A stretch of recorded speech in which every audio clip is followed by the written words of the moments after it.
हरदोई में आज सुरसा ब्लॉक के बरहा जूनियर विद्यालय में बीजेपी विधायक प्रभात कुमार द्वारा पुस्तकालय का उद्घाटन किया गया। साथ ही पढ़ने वाले बच्चों के अभिभावकों को ड्रेसों और किताबों का वितरण भी विधायक ने किया। साथ ही बीसी हेमंत कुमार ने विद्यालयों साफ सफाई और स्वच्छता को लेकर हेडमास्टर मंजू वर्मा को बधाई दी।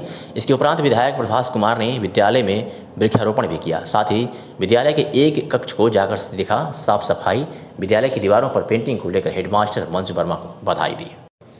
सर, यहाँ किस तरीका कार्यक्रम है, क्या है? उच्च प्राथमिक विद्यालय ब्लॉक सुरसा में आज माननीय विधायक सांडी श्री प्रभास जी के द्वारा ड्रेस वितरण और पुस्तक वितरण कार्यक्रम किया गया है। वर्तमान समय में जब देश कोरोना से जूझ रहा है, ऐसे में लगातार प्रयास है कि प्राथमिक शिक्षा के क्षेत्र में हम लोग यहाँ पढ़ने वाले बच्चों को जो सरकार के द्वारा सुविधाएं दी जा रही हैं उन तक डोर स्टेप तक पहुँचाने का प्रयास करें। इसी के तहत हम लोग लगातार सत्र में बच्चों को ड्रेस, पुस्तक, खाद्यान्न, कन्वर्जन कास्ट इत्यादि की सभी सुविधाएं उनके अभिभावकों तक और उनके डोर स्टेप तक पहुंचाने का प्रयास कर रहे हैं।